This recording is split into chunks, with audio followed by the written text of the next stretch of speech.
तो आपका स्वागत है आपके अपने चैनल IT जॉब नोटिफिकेशन पे। और आज हम एक स्टार्ट करते हैं नए टॉपिक के साथ, जिसमें आपका वेल्डिंग का ही है, जिसमें आपका उसके जो अलग अलग प्रकार के होते हैं वेल्डिंग्स, उसके टाइप्स देखेंगे, फिर उसके यूजेस देखेंगे। लास्ट क्लास में हमने देखा था कि जो आपके अलग अलग टाइप्स के हैंड्स टूल्स थे, गैस सिलेंडर का हो गया, कलर देखा था, उसका यूज़ देखा था, कहाँ पे होता है, कितने थिकनेस पे किया जाता है, उसके उसके अलग अलग के लिए टिप का देखा था, टिप क्लीनर देखे थे। वो हैंड टूल्स बेसिकली उसमें आ जाते हैं। तो हम स्टार्ट करते हैं welding description, type and usages. तो वेल्डिंग के विवरण, प्रकार और उसका उपयोग।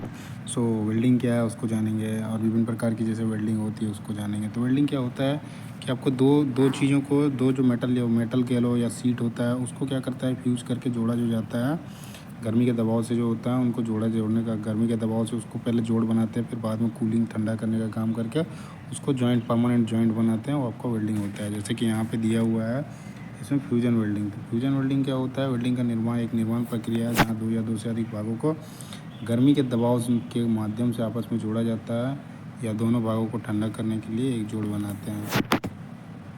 तो जो दो भाग होते हैं उनको गर्मी के दबाव के साथ जो होता है आपस में जोड़ा जाता है उसके माध्यम से, और दोनों भागों को ठंडा करके भी जोड़ बनाते हैं। वेल्डिंग आमतौर पर धातुओं को थर्मोप्लास्टिक, मतलब वो जो धातु होती हैं वो आपके थर्मोप्लास्टिक पर प्रयोग किया जाता है, लेकिन लकड़ी पर भी इस्तेमाल इसका किया जा सकता है।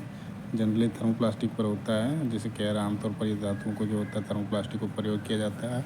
लकड़ी में भी किया जा सकता है, पर अभी ट्राई नहीं किया है। सो पूर्ण वेल्डेड जोड़ को वेल्ड जॉइंट, जो पहले का वो वेल्डेड जॉइंट होता है, उसको वेल्डिंग प्रक्रिया के रूप में संदर्भित किया जाता है। जैसे इसमें देखोगे ये हमने वेवल बना दिया, ये जोड़ करना है, अभी हमें वेल्ड करना है। इसमें ये एक सीट हो गया, इसमें एक बेवल काटना होता है जिससे आपके मेटल के ऊपर ना बैठे, प्रॉपर बैठेगा, यहाँ भी बैठेगा और नीचे भी जाएगा। इस तरह का देखेंगे अभी वीडियो आगे चलते चलते। प्रक्रिया के रूप में संदर्भित किया जाता है। वेल्डिंग एक विधि है जिसमें समान धातुओं को फिलर धातु के साथ, या तो फिलर का जो, जैसे वेल्डिंग का आप यदि ये डेफिनेशन बोलते हैं, परिभाषा जो होता है वो आपका ये है कि वेल्डिंग एक विधि है जिसमें समान धातुओं को फिलर धातु के साथ या उसके बिना किसी भी प्रकार के दबाव के आवेदन के बिना पिघलने और उनके जुड़ने वाले किनारों के साथ एक साथ जोड़ा जाता है, उसको फ्यूजन वेल्डिंग के नाम से जानते हैं। तो ये मतलब फ्यूजन वेल्डिंग का है जिसमें जो भी धातुएँ हैं वो, क्योंकि वेल्डिंग में क्या होता है आपका, ये तो फ्यूजन वेल्डिंग हो गया। कहीं कहीं पे आपको दिखेगा फिलर वेल्डिंग, जहाँ पे जो मेन मटेरियल है वो मेल्ट ही नहीं हो रहा, उसके लिए फिलर मटेरियल का उपयोग करके उसको हम वेल्डिंग कर रहे हैं। तो इसमें यही चीज़ है कि वेल्डिंग एक विधि है जिसमें समान धातु को क्या होता है, फिलर धातु का साथ इस्तेमाल किया जाता है, और दोनों का दबाव से जो गर्मी दिया जाता है, पिघलने के बाद उनके चुभने वाले किनारे जो होते हैं उनको जोड़ दिया जाता है। जो हम पिलर मेटल यूज़ करते हैं या फिर जो बेस मेटल है वो भी मेल्ट होता है इस केस में, उसके बाद जोड़ दिया जाता है, और वो आपका फ्यूजन वेल्डिंग के रूप में जाना जाता है। ये जो जोड़ होता है ये परमानेंट, मतलब परमानेंट जॉइंट होता है, वही आपका स्थायी जोड़ होता है। इनसे सवाल बनते हैं वेल्डिंग जो है किस प्रकार का जॉइंट है, तो आपका स्थायी जॉइंट है। और ये सामान्य ताप स्रोत आर्क वेल्डिंग, गैस वेल्डिंग है। तो सामान्य ताप पर जो होता है दो तरह के होते हैं, एक आपके आर्क वेल्डिंग और दूसरा एक आपका गैस वेल्डिंग होता है। उसके बाद है आपका नॉन फ्यूजन वेल्डिंग। तो फ्यूजन वेल्डिंग में क्या होता है, वो मेल्टिंग होते हैं। नॉन फ्यूजन में क्या होता है, इनमें फ्यूज नहीं होता। अब इसमें यही देखते हैं। तो वेल्डिंग की एक विधि जो समान या असमान धातुओं के किनारों को पिघलाए बिना, जो मेन धातु है उसको पिघलाए बिना उसको जोड़ दिया जाता है। जैसे गैस संलयन वेल्डिंग के रूप में जानी जाती है, उसको बोलते हैं नॉन फ्यूजन वेल्डिंग। तो उसको गैस संलयन वेल्डिंग विधि बोलते हैं, जिसमें क्या होता है कि समान धातु, मतलब एक जैसा धातु, जैसे आयरन हुआ तो आयरन, और आयरन कॉपर हुआ तब भी आपका इस तरह से हो गया। तो उनके जो किनारे होते हैं, किनारों को पिघलाए बिना, मतलब बिना मेल्ट किए हुए उसको आपस में जोड़ना जो होता है वो आपका नॉन फ्यूजन वेल्डिंग के रूप में जाना जाता है। और दबाव के उपयोग के बिना जोड़ों के बीच एक कम गलनांक भराव छड़ को जोड़ा जाता है। तो इस पर एक और चीज़ होता है कि दबाव जो होता है, दबाव का उपयोग के बिना, जहाँ पर दबाव नहीं दिया जाता है वहाँ पर बिना जोड़ों के बीच में एक कम गलनांक का भराव छड़ को जोड़ा जाता है। तो जैसे आपका सोल्डरिंग होता है उस तरह से है। बाकी गैस वेल्डिंग में होता है, उसको क्या होता है, उससे पिघला दिया जाता है, अलग दूसरा फिलर मेटल होता है उसको मेल्ट करके वहाँ पे डाल दिया जाता है। ये जो जोड़ बनता है वो आपका अस्थाई जोड़ होता है। जैसे आपका फ्यूजन वेल्डिंग में था वो अस्थाई था, ये आपका अस्थाई नॉन फ्यूजन वेल्डिंग जो है ये आपका अस्थाई जोड़ है। इसको आसानी से आप निकाल भी सकते हो बाद में।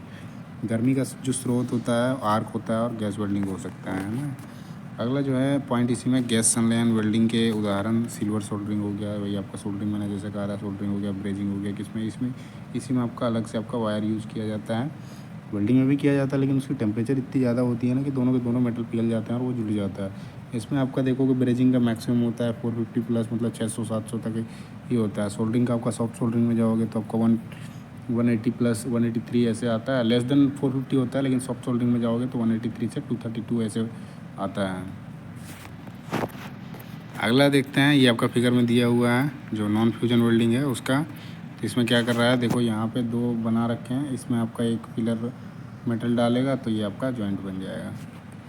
उसके बाद है दबाव वेल्डिंग, तो प्रेशर वेल्डिंग का है। प्रेशर वेल्डिंग में भी प्रेशर से जोड़ा जाता है, दोनों साइड से फोर्स लगा के उसको इतना प्रेस कर दिया जाता है कि वो चिपक जाता है। तो ये आपका प्रेशर वेल्डिंग भी जो है एक वेल्डिंग की विधि है जिसमें समान धातुओं को प्लास्टिक या पिघली अवस्था में गर्म करके आपस में जोड़ा जाता है। तो ऐसा नहीं है कि इसको डायरेक्टली मतलब बिना गर्म किए हो, इसको गर्म करा जाता है सबसे पहले। जो आपका प्रेशर वेल्डिंग होता है गर्म करके प्लास्टिक अवस्था में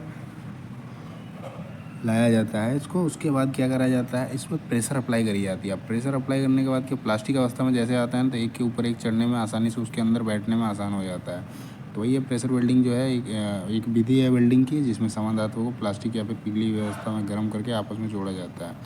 आपस में जोड़ दिया गया और बाद में क्या होता है, फिलर धातु के उपयोग के बिना दबाकर या हथौड़े से जोड़ दिया जाता है। अब इसमें क्या होता है, फिलर धातु का इस्तेमाल नहीं किया जाता है, हथौड़े का या फिर हथौड़े से दबा के धातु का उपयोग के बिना जो होता है धातु उपयोग नहीं करी जाती है, अलग से दबाकर या हथौड़े से जोड़ दिया जाता है।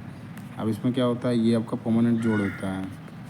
इसमें जो जोड़ बनता है प्रेशर वेल्डिंग में आपका ये परमानेंट जोड़ होता है जो आपका फोर्जिंग शॉप में ज़्यादातर इस्तेमाल किया जाता है। फोर्जिंग शॉप में आप देखो ब्लैक स्मिथ जो होता है, ब्लैक स्मिथ ज़्यादातर ये काम करता है। हमारा भी है कुछ, जैसे आप लग लो फिटर का तो फोर्जिंग के बारे में पढ़ना है तो उसमें क्या होता है, प्लास्टिक अवस्था में मेटल को गर्म किया जाता है।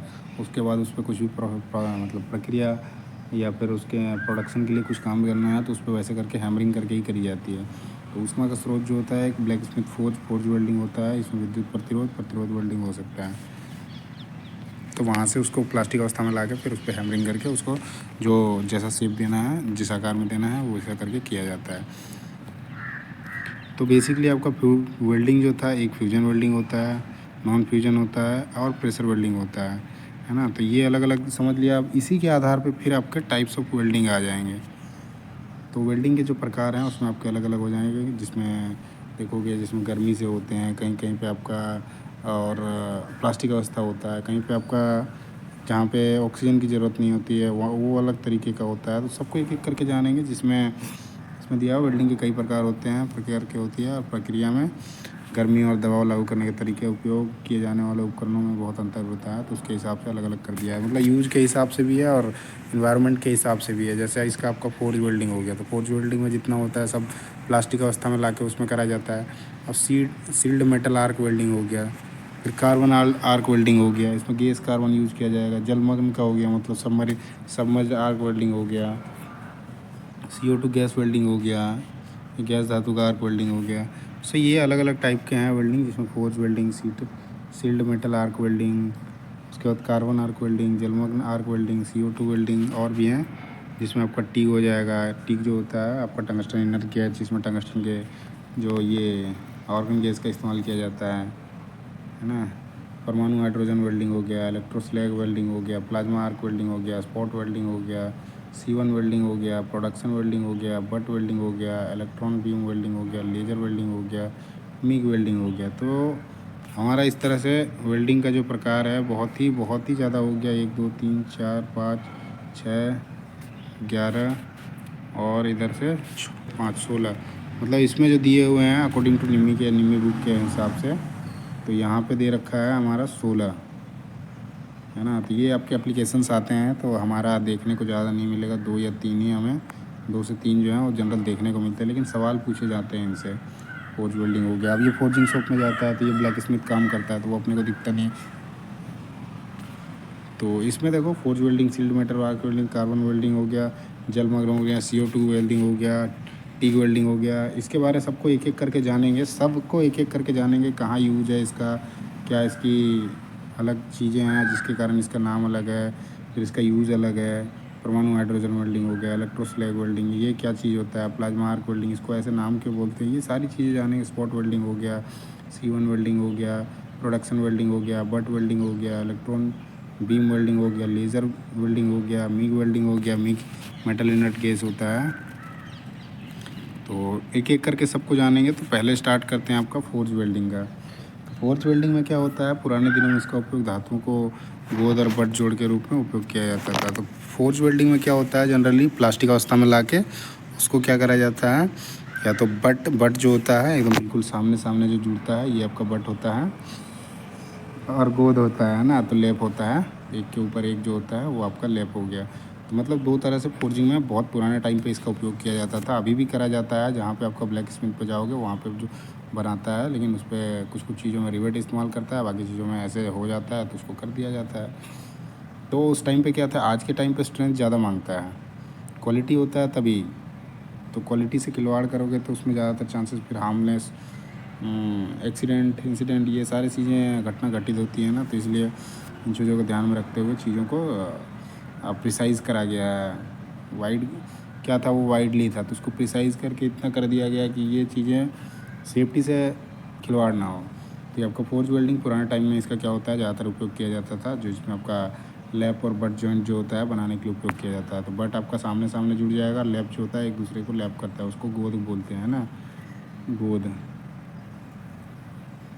अगला जो है आपका सील्डेड मेटल आर्क वेल्डिंग जो है, सील्डेड मेटल आर्क वेल्डिंग का उपयोग जो होता है, जो कि स्टिक इलेक्ट्रोड का उपयोग करके सभी लौह और अलौह धातुओं की वेल्डिंग के लिए उपयोग किया जाता है। तो सील्डेड मेटल आर्क वेल्डिंग की विशेषता क्या है, ये आपका धातु जो लौह धातु हैं और अलौह धातु हैं सभी पे इसका इस्तेमाल किया जाता है। इलेक्ट्रोड तो होता ही होता है, स्टिक इलेक्ट्रोड होता है, और सभी पे इसका इस्तेमाल किया जाता है। सील्डेड मेटल आर्क वेल्डिंग, इससे सवाल बनेंगे जो लौह और अलौह धातुएँ होती है उनमें जो उपयोग किया जाता है, किस प्रकार का वेल्डिंग किया जाता है, तो आपका सील्डेड मेटल आर्क वेल्डिंग हो जाएगा। अगला जो है कार्बन आर्क वेल्डिंग। तो कार्बन आर्क वेल्डिंग में देखते हैं तो इसका उपयोग जो होता है, कार्बन इलेक्ट्रोड होता है इसमें जो इस्तेमाल किया जाता है, और अलग भराव धातु का उपयोग करके सभी लौह और अलौह धातुओं की वेल्डिंग के लिए उपयोग किया जाता है। अब इसमें और इसमें डिफरेंस क्या है, इसमें आपका स्टिक इलेक्ट्रोड था, स्टिक इलेक्ट्रोड था, और जबकि कार्बन आर्क वेल्डिंग में कार्बन इलेक्ट्रोड है। बाकी इसका भी उपयोग जो होता है लौह और अलौह धातुओं की वेल्डिंग के लिए उपयोग किया जाता है। इसमें एक चीज़ और क्या है कि यह जो है एक धीमी वेल्डिंग प्रक्रिया है। तो इससे सवाल बनेगा कि धीमी वेल्डिंग प्रक्रिया जो है वो कौन सा है, जिसमें पर लौह और अलौह धातुओं के लिए उपयोग किया जाता है और उसमें कार्बन इलेक्ट्रोड इस्तेमाल किया जाता है। तो कार्बन आर्क वेल्डिंग जो होता है उसमें आपका कार्बन इलेक्ट्रोड यूज़ किया जाता है, लौह अलौह धातुओं के लिए उपयोग किया जाता है। साथ ही ये जो होता है एक धीमी वेल्डिंग प्रोसेस होता है, इसलिए जो है ये आजकल उपयोग में नहीं है। तो ये चीज़ भी अभी बंद हो रखा है कार्बन आर्क वेल्डिंग का, लेकिन सवाल पूछे जाते हैं। उसके बाद आपका है जलमग्न आर्क वेल्डिंग। तो सबमर्ज आर्क वेल्डिंग, तो इसका उपयोग जो होता है लौह धातु मोटी प्लेटों की वेल्डिंग के लिए उत्पादन के लिए किया जाता है। तो ये सबमर्ज जो होता है, सबमर्ज वेल्डिंग का जो उपयोग होता है, ये आपका लौह धातु में से आपका मोटी लौह धातु हो गई, मोटी प्लेटों की वेल्डिंग और अधिक मतलब मास प्रोडक्शन के लिए जो होता है इसका उपयोग किया जाता है। और इसका जो उपयोग होता है आपका उस पर जो सबमर्ज जो होता है पानी के अंदर भी देखोगे, उसके भी देखेंगे आगे, ये आपका हाइड्रोजन वेल्डिंग मिलेगा, अभी उसका इस्तेमाल होता है। सबमर्ज का दे रखा है जो आपका उपयोग होता है लौह धातु मोटी प्लेट वेल्डिंग और मास प्रोडक्शन के लिए। वहीं आपका अगला जो है CO2 वेल्डिंग का। CO2 इसको गैस मेटल आर्क वेल्डिंग भी बोलते हैं, CO2 वेल्डिंग को, है ना। इसका उपयोग जो होता है लौह धातुओं की वेल्डिंग के लिए, और ज़्यादातर जितने भी वेल्डिंग होते हैं आपका देखोगे सब मैक्सिमम लौह धातुओं के लिए होते हैं, क्योंकि अलौह धातुओं के लिए क्या होता है उसका ज़्यादा वो नहीं होता है ना, उस पर मतलब टेम्परेचर ज़्यादा नहीं होता है, उसकी मेल्टिंग पॉइंट जो होती है ज़्यादा नहीं होती, जिसके कारण उसमें ब्रेजिंग और सोल्डरिंग का ही आता है। सोल्डरिंग होता है जो आपका लेस देन 450 है उनके पे सोल्डरिंग करा जाता है, और 450 से ऊपर है नियर बाई 800 तक, तो वहाँ पे आपका ये ब्रेजिंग करा जाता है। फिर उससे ऊपर जाएगा तो फिर वेल्डिंग में आ जाएगा वो, और उसी के लिए ये सारे अलग अलग टाइप के आ जाते हैं। तो CO2 आर्क वेल्डिंग में क्या है, CO2 वेल्डिंग जो है इसमें आपका लौह धातुओं के लिए वेल्डिंग के लिए निरंतर फीड दिए गए फीडर वायर का उपयोग करके वेल्ड धातु और कार्बन डाइऑक्साइड गैस द्वारा परिरक्षित करने के लिए किया जाता है। तो CO2 वेल्डिंग जो होता है इसमें आपका लौह धातुओं के लिए होती है वेल्डिंग का, जिसमें आपका निरंतर फीड दिया जाता है, और इसमें एक जैसे इलेक्ट्रोड होता है ऐसे ही आपका फिलर वायर का उपयोग करा जाता है वेल्ड करने के लिए। और इस पे साथ ही जो गैस इस्तेमाल होता है मतलब आर्क को जो है बनाए रखने के लिए आपका CO2 का इस्तेमाल किया जाता है। उससे क्या करता है, वो सुरक्षा प्रदान करता है। बस CO2 वेल्डिंग में ये होता है, ये चीज़ें। इस पे जो सवाल बनेंगे तो ये बन सकता है, निरंतर फीड किया गया फीलर वायर का उपयोग करके और वेल्ड धातु को कार्बन डाइऑक्साइड गैस द्वारा परिरक्षित करने के लिए किस प्रकार की वेल्डिंग की जाती है, उसमें आपका CO2 वेल्डिंग हो जाएगा। अगला है टीक का, तो टीक से बहुत सारे सवाल पूछे जाते हैं। इसमें मतलब गैस के बारे में पूछा जाता है, जो टीक वेल्डिंग होती है इसमें कौन सा गैस इस्तेमाल किया जाता है, इसका कहाँ पे इस्तेमाल होता है। ये आपका टीक जो होता है इसमें लौह धातु हो गया, स्टेनलेस स्टील हो गया, एलुमिनियम हो गया, पतली सीट हो गया, ये सारी चीज़ों में इस्तेमाल किया जाता है। और इसमें जो होता है आपका टंगस्टन इनर गेज जो है, इसमें आपका ऑर्गन जो होता है, ऑर्गन का इस्तेमाल किया जाता है। अगला है आपका परमाणु हाइड्रोजन वेल्डिंग। तो परमाणु हाइड्रोजन वेल्डिंग का जो उपयोग होता है सभी लौह और अलोह धातुओं की वेल्डिंग के लिए उपयोग किया जाता है और चाप के अन्य आर्क वेल्डिंग प्रक्रियाओं की तुलना में अधिक तापमान होता है। तो परमाणु हाइड्रोजन जो वेल्डिंग होता है ये लौह अलोह दोनों के लिए है। तो स्पेशल चीज़ें याद रखने का है इसमें, जैसे लौह अलोह के लिए ये भी है, लेकिन इसका तापमान जो होता है वो अधिक होता है। अगला जो है आपका इलेक्ट्रो स्लैग वेल्डिंग जो होता है, इसमें क्या होता है, फ्लक्स सामग्री का जो प्रतिरोध गुण होता है उसका उपयोग करके एक पास में से एक बहुत मोटी स्टील प्लेटों को क्या होता है वेल्डिंग किया जाता है। तो इलेक्ट्रो स्लैग वेल्डिंग में क्या होता है, जो फ्लक्स सामग्री होती है मतलब वेस्टेज जो निकलता है उसका जो प्रतिरोध गुण होता है उसी का उपयोग करके दूसरी मोटी स्टील को वो जोड़ने का काम आता है। अगला जो है आपका प्लाज्मा आर्क वेल्डिंग। तो प्लाज्मा आर्क वेल्डिंग जो है इसमें क्या होता है, आर्क में वेल्डेड धातु में बहुत गहरी पेंट रेटिंग करने की क्षमता होती है। इसमें क्या होता है प्लाज्मा आर्क वेल्डिंग में, तो बहुत मतलब गहरी जो होती है वो पेंट रेटिंग करने की क्षमता होती है और साथ ही जोड़ को एक बहुत ही संकीर्ण क्षेत्र में संलयन होता है। जो इसका क्षेत्र होता है बहुत ही छोटी क्षेत्र में, मतलब संकीर्ण हो गया वही छोटा क्षेत्र में जो होता है इसका संलयन होता है। तो ये आपका प्लाज्मा आर्क वेल्डिंग होता है। अगला है स्पोर्ट वेल्डिंग। तो स्पोर्ट वेल्डिंग को ही रेजिस्टेंस वेल्डिंग भी कहते हैं, है ना। सो इसका उपयोग होता है पतली सीट को धातु को जोड़ने के लिए उपयोग किया जाता है। इसका प्रतिरोध गुण का उपयोग करके छोटे स्थानों को लैप जोड़ के रूप में वेल्डिंग में किया जाता है। तो जैसे एक सीट और दूसरे सीट को जोड़ना है, यहाँ पे इस साइड से इसको स्पोर्ट लगाएगा तो ये दोनों जुड़ जाएंगे और ये चिपक जाएगा, तो लैप हो जाएगा, एक दूसरे को ओवरलैप कर रहा है तो लैप जॉइंट में। इसी को स्पोर्ट वेल्डिंग को ही रेजिस्टेंस वेल्डिंग भी कहते हैं। इसको लिखा हुआ नहीं है, बस क्वेश्चन बनते हैं इससे। सीम वेल्डिंग आते हैं, तो सीम वेल्डिंग में भी आपका ये भी क्या है, स्पोर्ट वेल्डिंग के समान होता है। इसमें क्या होता है, पतली सीट को क्या होता है वेल्डिंग करने के लिए उपयोग किया जाता है। और साथ ही इसमें क्या होता है, एक सतह जो होता है वेल्ड सीम प्राप्त करने के लिए आसन्न वेल्ड स्पोर्ट एक दूसरे को ओवरलैप कर जाते हैं। तो सीम वेल्डिंग भी सेम आपका स्पोर्ट वेल्डिंग की तरह ही होता है, एक के ऊपर एक लेप करे, एक के ऊपर लेप करके फिर बाद में उसमें सपोर्ट करके ओवरलेप करके उसमें वेल्डिंग करा जाता है। अगला जो है आपका प्रोजेक्शन वेल्डिंग। तो प्रोजेक्शन वेल्डिंग में क्या होता है, इसमें दो प्लेट को एक प्रोजेक्शन प्लेट पर प्रोजेक्शन करके दूसरी सपाट सतह पर दबाकर किनारों के बजाय उनकी सतहों पर एक के ऊपर एक वेल्ड करने के लिए किया जाता है। तो इसमें भी सेम चीज़ है, एक के ऊपर एक करने के लिए, क्योंकि उसके बाद में देखेंगे हम जो इसमें क्या है अलग अलग टाइप के वेल्डिंग है। तो वेल्डिंग का जो जॉइंट बनता है, जॉइंट भी देखेंगे हम कैसे कैसे होते हैं उसके बारे में देखेंगे। तो प्रोजेक्शन वेल्डिंग में होता है क्या है, इनका दो प्लेटों को एक प्लेट से मतलब दूसरे ऊपर प्रोजेक्शन एक निर्माण होता है, जिसमें दूसरे सपाट सतह पर रख के किनारों को बजाय क्या होता है, किनारों को बजाय उनकी सतह के ऊपर एक वेल्ड करने के लिए किया जाता है। इसमें क्या होता है, प्रत्येक विक्षेप जो प्रक्षेपण वेल्डिंग के दौरान क्या होता है स्पोर्ट वेल्ड के रूप में कार्य करता है। तो प्रोजेक्शन वेल्डिंग में भी आपका स्पोर्ट वेल्ड के रूप में काम करता है और एक आपका प्लेट होता है उसके ऊपर प्रोजेक्शन बना के उस सपाट सतह पर दबाकर दोनों को फिर वेल्डिंग करा जाता है। तो वो आपका प्रोजेक्शन वेल्डिंग में होता है। बट वेल्डिंग में क्या होता है, दो प्लेटों को जोड़ा जाता है, एक सेक्शन इस सेक्शन एक सेक्शन इस सेक्शन। प्रोजेक्शन में क्या होता है, एक के ऊपर एक डाल दिया गया और यहाँ एक प्रोजेक्शन बनेगा, उसके हिसाब से फिर वेल्डिंग करा जाएगा। सो बट वेल्डिंग में क्या है, इसका उपयोग दो बाहरी सेक्शन को छड़ों ब्लॉक हो गया सिरों को एक साथ जोड़ने के लिए किया जाता है। मतलब एक इधर या ये छड़ हो सकता है, प्लेट हो सकता है या सेक्शन हो सकता है, कुछ भी हो सकता है। इनको जोड़ने के लिए जो होता है वो आपको बट वेल्डिंग कहलाता है। अगला जो है फ्लैश बट वेल्डिंग। सो ये आपका रेलवेज में यूज़ करा जाता है ना। इसका जो उपयोग है, रेलवे के जो लाइंस होते हैं ना, रेल्स, उस पर यूज़ करा जाता है। इसमें देखता हूँ लिखा है नहीं लिखा है। इसका उपयोग जो होता है बट वेल्डिंग के समान ही होता है। छड़ हो गया, ब्लॉक हो गया, बाहरी वर्गों को जोड़ने के लिए किया जाता है। सिवाय इसके जुड़ने के लिए भारी दबाव लागू करने से पहले पिघलने का आर्क फ्लैश उत्पन्न होते हैं। सो ये फ्लैश बट वेल्डिंग का अभी रिसेंटली मैं था इसमें, NCRTC करके एक ऑर्गेनाइजेशन है जो आपका नमो भारत ट्रेन चलता है, वहाँ पे था। तो वहाँ पे ये वेल्डिंग मैंने वहाँ पे देख रखा था।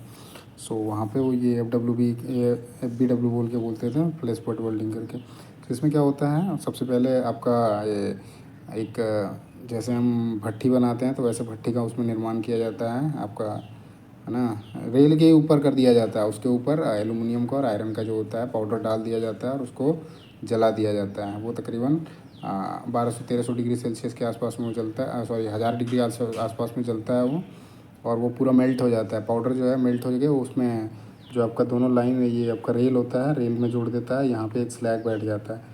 बाद में क्या करते हैं, एक जो ये हमारा वेल्डिंग तो हो गया, अब यहाँ पे इसको बाद में ग्राइंडिंग करी जाती है। सो अगला जो है इसमें इलेक्ट्रॉन बीम वेल्डिंग का प्रयोग। सो फ्लैश बट वेल्डिंग का क्या होता है, इसमें क्या होता है आपका बट वेल्डिंग के समान ही होता है, जिसमें क्या होता है 2 छड़ हो गए, ब्लॉक हो गए, सेक्शन हो गया, वर्क हो गया, उसको जोड़ने के लिए किया जाता है। साथ ही इसमें क्या होता है, भारी दबाव जो होता है वो लागू करके पहले पिघलाने के लिए फ्लैश उत्पन्न करे जाते हैं। तो जैसे मैंने कहा, पाउडर डाल के उसको फ्लैश करके चलाया जाता है, फिर उसके बाद उसमें एक स्लैग बैठ जाता है, फिर बाद में ठंडा होने के बाद उसको फिर ग्राइंडिंग करी जाती है। अगला जो है electron beam welding. Electron beam welding का जो होता है, इससे क्वेश्चन पूछे जाते हैं। इलेक्ट्रॉन बीम वेल्डिंग का जो है यूज़ कहाँ पे किया जाता है, एरोस्पेस में होता है, एटॉमिक एनर्जी में होता है, मोटर वाहन में होता है। तो ये सवाल पूछे जाते हैं, तो ये चीज़ें आपको याद रखने के लिए ज़रूरत है। बाकी सवाल इनसे नहीं आता है। सबमर्ज आर्क वेल्डिंग से थोड़ा सा आता है, तो मोटी प्लेट दे रखा है, और ये आपका बाकी सबमरीन के लिए आपका सबमर्ज जो होता है, जितने भी मरीन्स में यूज़ करे जाएंगे ये होगा, और एक आपका हाइड्रोजन वेल्डिंग हो जाएगा, है ना। अगला जो है ऑटोमोटिव उद्योग में लेज़र बीम प्रयोग किया जाता है। तो जो आपका ऑटोमेटिव मतलब आपका ऑटोमोबाइल सेक्टर में जो है, वहाँ पे आपका यूज जो होता है लेज़र बीम वेल्डिंग का उपयोग किया जाता है। मिक्स जो होता है basically metal inert gas welding होता है। इसमें मोटी और पतली दोनों प्रकार की सीटों के लिए उपयुक्त होता है। अगला देखते हैं CO2 वेल्डिंग, और इसके जो इक्विपमेंट हैं, प्रक्रिया कैसे होती है CO2 वेल्डिंग का। CO2 बेसिकली आपका होता है कार्बन डाइऑक्साइड वेल्डिंग। सो इसके बारे में देखते हैं। इसमें इक्विपमेंट हैं, प्रोसेस हैं, कि जितने इक्विपमेंट्स होते हैं उसके बाद देखेंगे उसका क्या प्रोसेस है ना।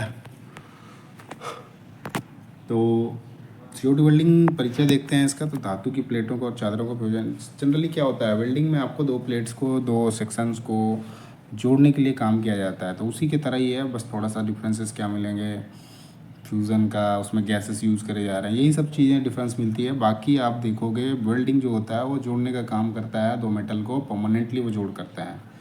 सो चलिए आप CO2 वेल्डिंग में देखते हैं। तो धातु की प्लेटों और चादरों की फ्यूजन वेल्डिंग धातुओं को मिलाने का सबसे अच्छा तरीका है। तो ये जो होता है फ्यूजन वेल्डिंग धातुओं को जो होता है फ्यूजन वेल्डिंग के द्वारा मिलाने का सबसे अच्छा तरीका है, क्योंकि इस प्रक्रिया में वेल्डेड जोड़ के आधार पर धातु के समान गुण और ताकत होगी। इसमें क्या होता है, जितने भी धातु का ताकत होगा जॉइंट करने के बाद वहाँ भी उतना ताकत रहेगा, ये चीज़ है। और इसका गुण जो होगा समान ही होगा, मतलब प्रॉपर्टी जो होती है वो आपका सही रहेगा बिल्कुल। जो आपका उस प्रॉपर्टी है बाकी मेटल का सरफेस का है वो सेम चीज़ उसका भी रहेगा, है ना।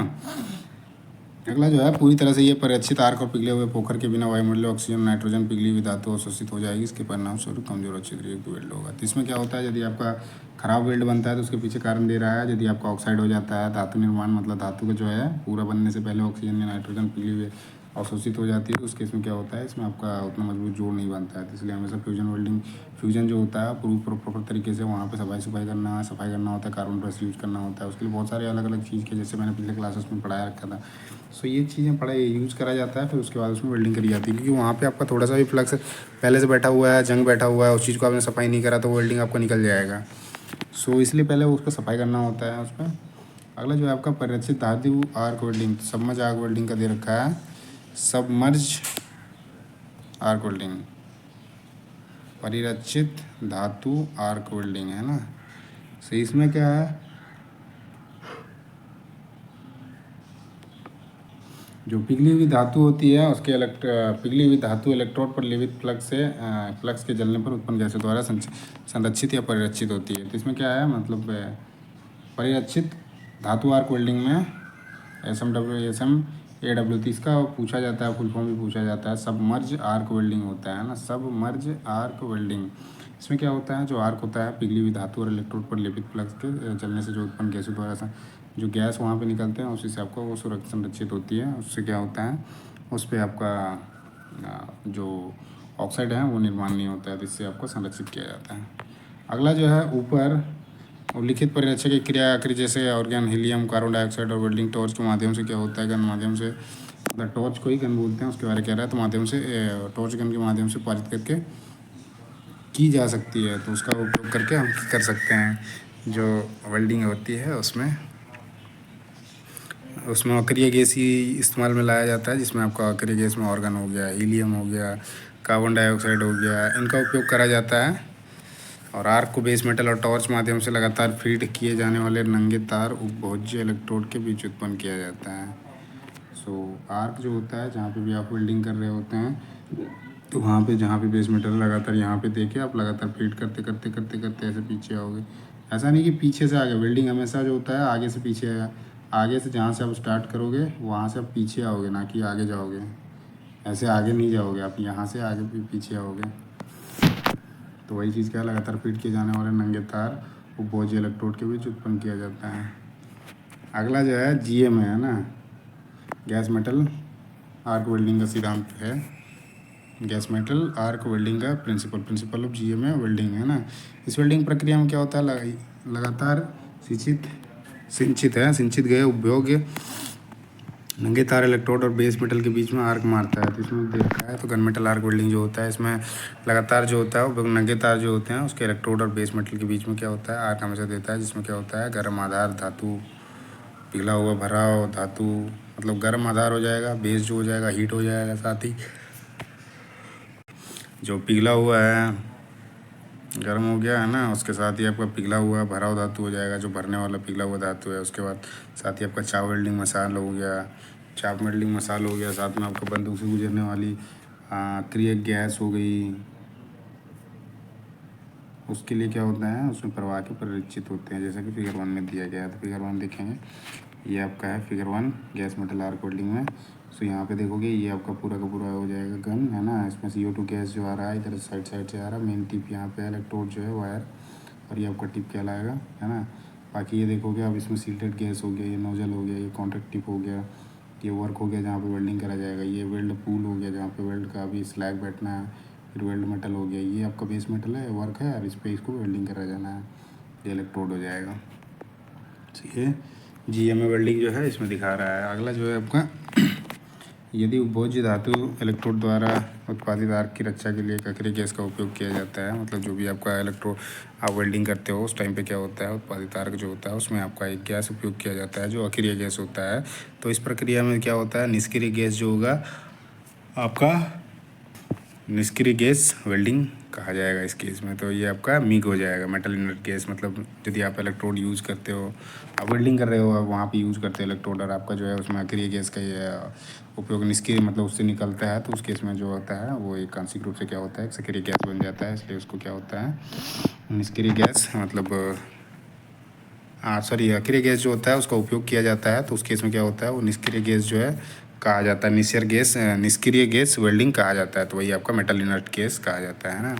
अगला जो है, जब कार्बन डाइऑक्साइड का उपयोग जो होता है परिरक्षण उद्देश्यों के लिए किया जाता है, मतलब CO2 का उपयोग जो होता है सुरक्षा के लिए किया जाता है, तो यह पूरी तरह से निष्क्रिय होता है। तो उस टाइम पे क्या होता है, CO2 ये पूरी तरह से निष्क्रिय होता है और यह आंशिक रूप से एक सक्रिय गैस बन जाता है। और CO2 क्या होता है, उससे आंशिक रूप से क्या होता है, एक सक्रिय गैस बन जाता है। इसलिए CO2 वेल्डिंग को मेटल एक्टिव गैस कहा जाता है। मतलब CO2 गैस जो होता है उसको मेटल एक्टिव गैस भी कहा जाता है। तो ये एग्जाम पॉइंट ऑफ से बहुत ही ज़रूरी चीज़ है। जहाँ पे गैस निकलती है, अक्रिय गैस का उपयोग किया जाता है वेल्डिंग करने के लिए, उसको बोलते हैं मेटल इनर्ट गैस बोलते हैं, धातु निष्क्रिय गैस वेल्डिंग कहा जाता है। और ये जैसे GM वेल्डिंग का देखा हमने, तो GM वेल्डिंग में क्या होता है, इसमें पिघला होता है। तो ये आपका फिगर है GM वेल्डिंग का।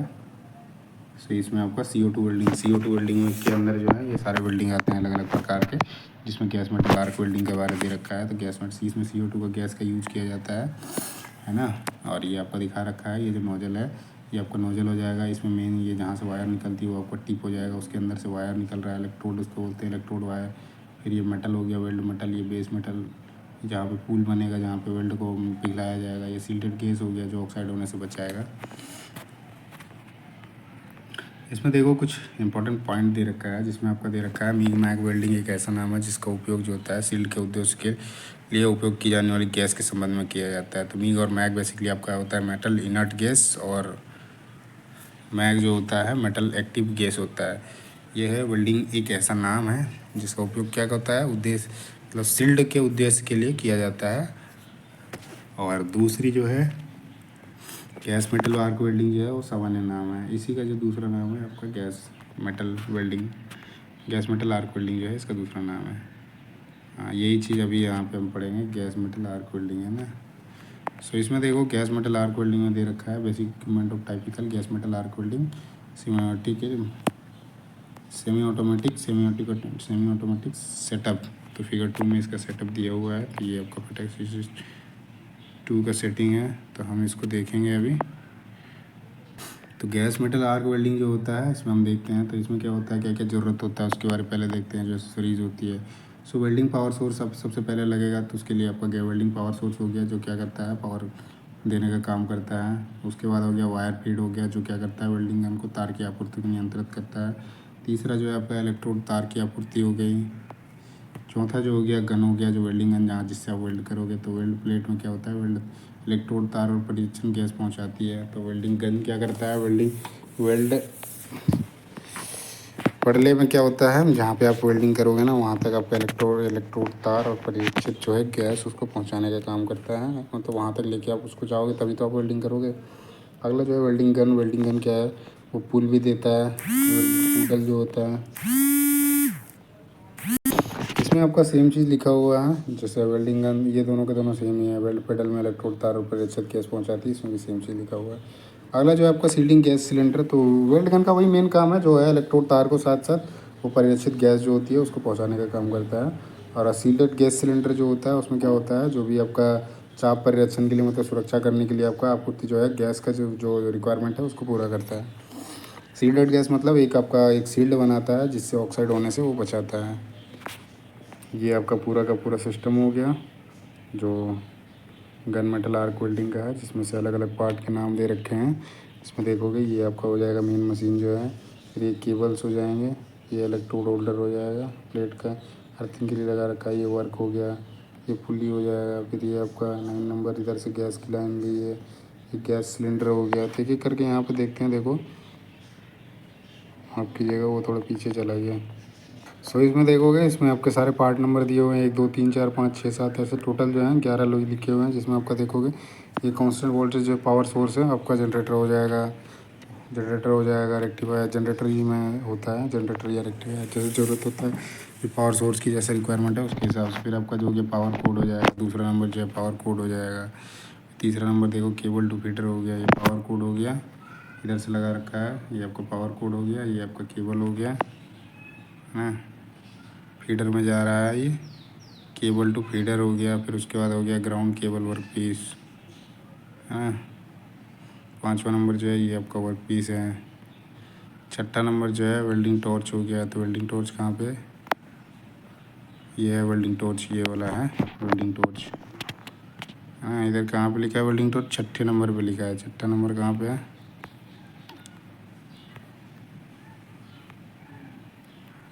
ये नहीं दिखा रहा है, तो ये आपका वेल्डिंग टॉर्च हो जाएगा, है ना। 7वां नंबर जो दिखा रहा है कांस्टेंट स्पीड वायर फीडर, तो ये आपका कांस्टेंट वायर फीडर हो गया, ये वाला। 7वां जो इलेक्ट्रोड वायर हो जाएगा, ये आपका इलेक्ट्रोड वायर है जहाँ से ये निकल के इसमें जा रहा है वेल्डिंग टॉर्च में। फिर आपका गैस हो जाएगा, ये आपका 9 नंबर का गैस हो गया, उधर गैस सिलेंडर हो जाएगा। फिर गैस रेगुलेटर हो गया, मीटर हो गया, इसमें मीटर हो गया, गैस रेगुलेटर मीटर, ये आपका हो जो गैस सिलेंडर हो गया ये। सो ये आपका पूरा का पूरा डायग्राम दे रखा है आपका गैस मेटल आर्क वेल्डिंग का, हाँ। जो पूरा है ये आपका पावर सोर्स के लिए। फिर ये केबल हो गया, इधर से ये भी केबल है, ये अर्थिंग के लिए यहाँ पे गया। फिर आपका ये वर्क हो गया, ये वायर हो गया, ये हॉज पाइप हो गया, ये सिलेंडर हो गया, ये आपका हॉज पाइप हो गया। फिर ये आपका दे रखा है उसमें आपका रेगुलेटर हो गया। हाँ, वेल्डिंग टॉर्च जो है वो आपका वेल्डिंग टॉर्च ये वाला हो गया, ये वायर फीडर का हो गया।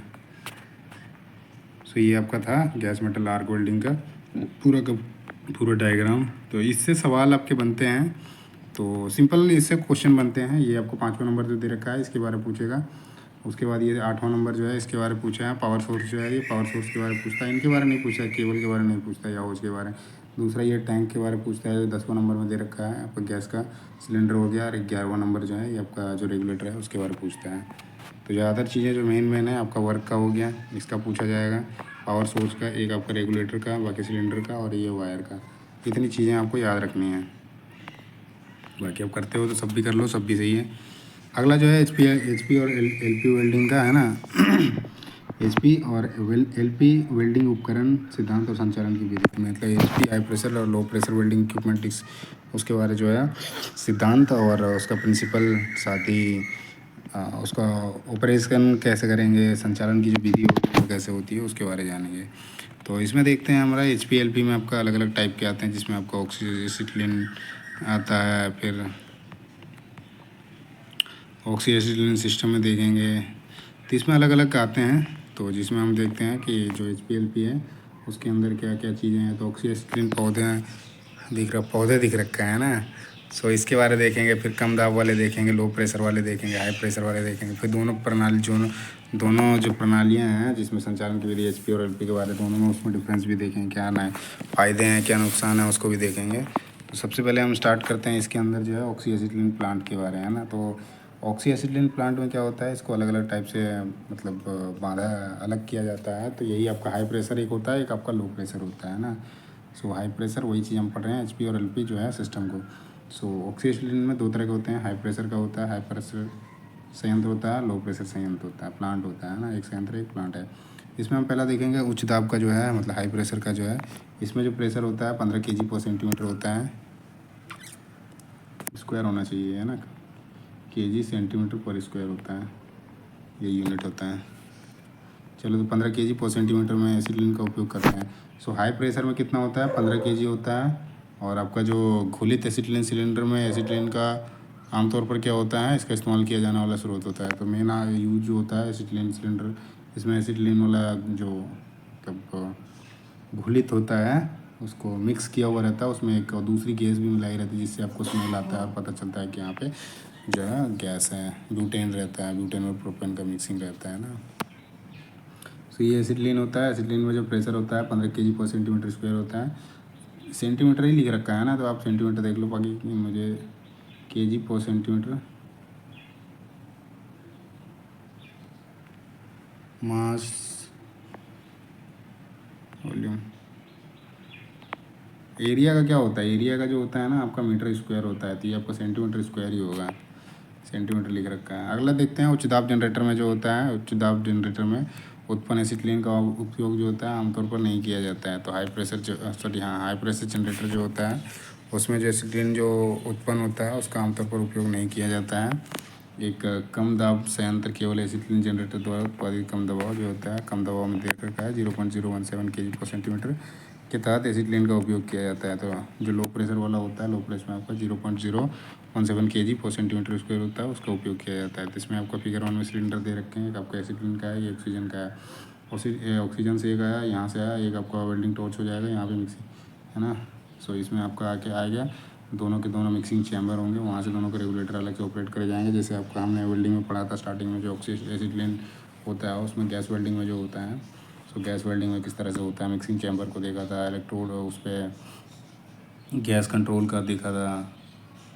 सो उसी तरह से ये आपका है, नोजल आगे हो जाएगा, टिप को, नोजल को, टिप को, ब्लो पाइप को। सो यही चीज़ दे रखा है, non injector type high pressure blow pipe, तो ये ब्लो पाइप हो गया। फिर हाई प्रेशर ऑक्सीजन, ये आपका हाई प्रेशर जो है ऑक्सीसिटिलीन प्लांट हो गया, इसमें आपका ये एसिटिलीन ऑक्सीजन है। इसमें एसिटिलीन का प्रेशर पूछा जाता है, तो 15 kg का होता है जो हाई प्रेशर में होता है। लो प्रेशर में कितना है, 0.017 kg पर सेंटीमीटर। वहीं जो ऑक्सीजन होता है, ऑक्सीजन का जो होता है उसमें आपका मिलेगा 120 से 150 kg पर सेंटीमीटर, ठीक है। अगला जो है यही है, हाई प्रेशर जो होता है ऑक्सीजन का 120 से 150 kg पर सेंटीमीटर, ये स्क्वायर होना चाहिए पर kg सेंटीमीटर लिखा हुआ है ना। अगला जो है ऑक्सीसिटिलीन सिस्टम, तो ऑक्सीसिटिलीन प्लांट हमने देखा। अब सिस्टम में क्या होता है, इसमें आपका उच्च दबाव ऑक्सीजन एसिटिलीन संयंत्र को उच्च दबाव प्रणाली कहा जाता है। तो एक है इसमें जो हाई प्रेशर का होता है ना, इसी को बोलते हैं, ज़्यादा इसमें तो दिया नहीं। तो यही चीज़ है आपका, एक उच्च जो होता है दबाव ऑक्सीजन संयंत्र को, जो हाई प्रेशर संयंत्र होता है उसी को क्या होता है, उच्च दबाव प्रणाली भी कहा जाता है ना। तो कम दबाव एसिटिलीन जनरेटर और एक उच्च दबाव ऑक्सीजन सिलेंडर के साथ एक कम दबाव एसिटिलीन संयंत्र को कम दबाव प्रणाली कहा जाता है। तो मतलब जो हाई प्रेशर कम दबाव के साथ होगा उसको आपको कम दबाव कहते हैं, और हाई प्रेशर के साथ जो होता है उसका उच्च दबाव कहते हैं। जो प्लांट में होता है, जैसे कम दबाव एसिटिलीन जनरेटर और एक उच्च दबाव ऑक्सीजन सिलेंडर के साथ एक कम दबाव एसिटिलीन संयंत्र को जो होता है कम दबाव प्रणाली कहा जाता है, मतलब लो प्रेशर कहा जाता है। यदि लो प्रेशर का उसमें आपका एसिटिलीन है तो उस केस में वो लो प्रेशर प्रणाली हो जाएगा। तो उसमें जैसे है क्या है, ऑक्सीजन वेल्डिंग में जो उपयोग किए जाने वाले कम दबाव और उच्च दबाव प्रणाली केवल एसिटिलीन दबाव उच्च या निम्न को संदर्भित करते हैं। बाकी आपका ऑक्सीजन जो है वो कांस्टेंट रहेगा, खाली आपका जो है ऑक्सीजन एसिटिलीन सिलेंडर में जो है वो प्रेशर अप डाउन होगा। जैसे बढ़ गया 15 kg पर सेंटीमीटर वो स्क्वायर आ गया, के सेंटीमीटर लिखा था सेंटीमीटर आ गया, लेकिन उसको करेक्ट करूँगा मैं, kg सेंटीमीटर स्क्वायर होता है। तो वो एरिया देखो क्या होता है, kg सेंटीमीटर स्क्वायर। जब आप फोर्स निकालोगे ना तो F is equals to P by A होता है। तो P सॉरी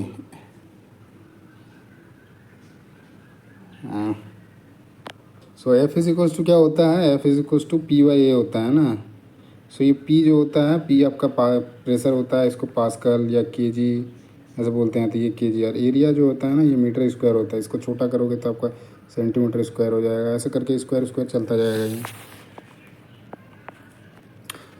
तो हमने देखा जो आपका एसिटिलीन होता है वो एसिटिलीन का जो है प्रेशर वही चेंज होता है, तो उसी से आपका हाई प्रेशर लो प्रेशर आ जाता है। बाकी जो ऑक्सीजन सिलेंडर होगा उसमें कांस्टेंट होगी उसकी जो प्रेशर होगी। ब्लो पाइप का प्रकार जो है, टाइप्स ऑफ ब्लो पाइप में देखते हैं। कम दबाव प्रणाली के लिए विशेष प्रकार के रूप में डिज़ाइन किया जाता है। इसमें इंजेक्टर के प्रकार के ब्लो पाइप की आवश्यकता होती है। तो इसमें इंजेक्टर के टाइप का जो होता है ब्लो पाइप की आवश्यकता होती है, क्योंकि जैसे आप लो प्रेशर में जाओगे ना, या लो प्रेशर में जाओगे, हाई प्रेशर में जाओगे, तो उसके हिसाब से डिज़ाइन चेंज हो। लो प्रेशर में आपको नोजल जहाँ पे लगेगा ब्लो पाइप जो रहेगा उसमें इंजेक्टर जो लगा रहेगा वो बहुत ही बारीक रहेगा। वही हाई प्रेशर में थोड़ा सा बड़ा रहेगा या छोटा रहेगा, नहीं तो उस प्रेशर में नहीं रिलीज होगा ना। रिलीज नहीं होगा तो फिर वो जो चीज़ें काम करनी है मेरे को वो काम हो नहीं पाएगा। वही चीज़ है जिसका उपयोग जो होता है उच्च दबाव प्रणाली के लिए भी किया जा सकता है। तो लो प्रेशर वाला जो बनाया जाता है उसको हाई प्रेशर में भी किया जा सकता है।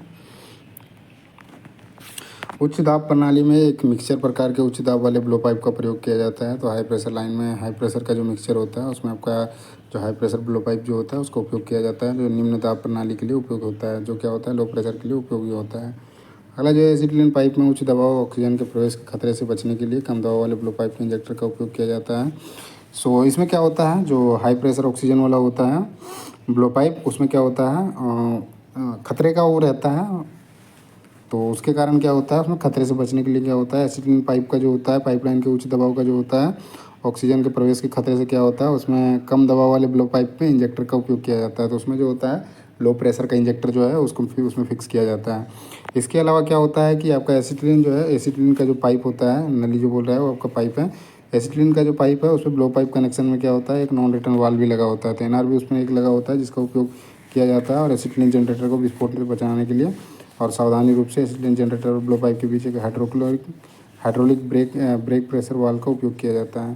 सो इसमें देखोगे आपका एक नॉन रिटर्न वाल्व भी लगा रहता है और हाइड्रोलिक एक ब्रेक प्रेशर वाल्व जो है वो भी लगा रहता है। तो ये क्या करते हैं, बेसिकली आपका सेफ्टी होते हैं। जो आपका जनरेटर लगा होता है, एसिटिलीन जनरेटर लगा होता है, उसको सेफ्टी प्रोवाइड करता है। आप एनआर भी नहीं लगाओगे, रिटर्न आ गया और जैसे गलती से जल गया तो वो ब्लास्ट हो जाएगा। सो इसलिए इन चीज़ों का लिखा है। तो एसिटिलीन पाइप का जो हाई प्रेशर लाइन होता है उसका जो लो प्रेशर का होता है उसको इस्तेमाल किया जाता है ऑक्सीजन में। साथ ही आपका उसमें इंजेक्टर जो लगा होता है ब्लो पाइप में, मतलब लो प्रेशर वाला इंजेक्टर लगा होता है। और जो आपका एसिटिलीन पाइप होता है, जो एसिटिलीन पाइप का ब्लो पाइप होता है उसमें जो होता है एक नॉन रिटर्न वाल्व लगा होता है, जिससे क्या होगा वो रिटर्न नहीं आना चाहिए। एक बार बाहर निकल गया तो बस बाहर निकल गया। और साथ ही आपका एक जो है मतलब विस्फोट से बचने के लिए क्या होता है, उसमें आपका ब्लो पाइप जो होता है जनरेटर का, उसमें एक हाइड्रोलिक बैक प्रेशर जो है वाल्व उसका उपयोग किया जाता है। इसका लाभ देखते हैं। तो एडवांटेज क्या है, उच्च दबाव प्रणाली का जो लाभ है ये क्या होता है, सुरक्षित कार्य और दुर्घटनाओं की कम संभावना। इस प्रणाली में गैसों का दबाव समायोजन आसान और सटीक है। इसमें क्या होता है कि जो आपका हाई प्रेशर लाइन वाला होता है, हाई प्रेशर सिस्टम होता है, इसमें आपका सेफ्टी जो होता है मतलब कार्य जो होता है सुरक्षित तरीके से होता है। दुर्घटना की जो संभावना होती है वो कम होती है। और इस प्रणाली में क्या होता है, गैस का जो होता है समायोजन मतलब दोनों का जो उपयोग होता है वो आसान और सटीक होता है। इसलिए इसमें क्या होता है कार्य कुशलता अधिक होती है। और सिलेंडर में होने वाले गैसों की पूरी तरह से नियंत्रण में होते हैं। जो भी गैस में वो गैस जो होता है उसमें रिलीज़ किया जाता है उपयोग के लिए, सो ये सारे क्या होते हैं नियंत्रण में होते हैं। और डीएस सिलेंडर पोर्टेबल है, जो भी सिलेंडर है वो आपके पोर्टेबल मतलब एक जगह से दूसरी जगह लेके जा सकते हो और इसे आसानी से एक जगह दूसरी जगह ले जा सकता है। पोर्टेबल का मतलब ही वही होता है कि आप एक जगह से दूसरी जगह लेके जा सकते हो। जो डीए सिलेंडर है उसको जल्दी और आसानी से रेगुलेटर के साथ लगाया जा सकता है। जो भी सिलेंडर होते हैं उसको उसमें आसानी से आप रेगुलेटर फिट कर सकते हो। उसके आने और एक इस प्रकार से समय की क्या होती है, बचत होती है। और इंजेक्टर और गैस गैर इंजेक्टर जो होता है, दोनों का प्रकार ब्लो पाइप का उपयोग किया जा सकता है। तो इंजेक्टर होता है, एक आपका गैर इंजेक्टर होता है, दोनों का प्रयोग जो होता है ब्लो पाइप का उपयोग किया जा सकता है। साथ ही आपका डीए सिलेंडर जो होता है, रखने के लिए एक लाइसेंस की ज़रूरत नहीं है। डीए सिलेंडर जो होता है आपको रखने की कोई आवश्यकता नहीं है ना।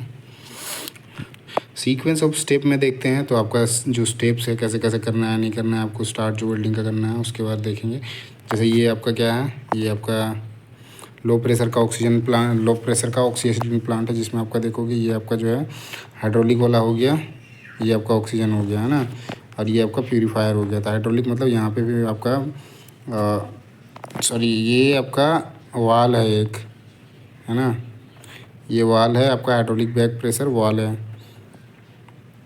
ये आपका प्यूरीफायर है, एक लाइन आया हुआ है, ये ऑक्सीजन का है। और ये पूरा का पूरा जो है एसिटिलीन जनरेटर है, इसके अंदर एक वाल लगा हुआ है ना, जो आपका प्रेशर से ऑपरेट होता है। मतलब लिक्विड इसमें हाइड्रोलिक जितने भी ऑपरेट करे जाते हैं वो सारे लिक्विड से ही होते हैं, मैक्सिमम होते हैं।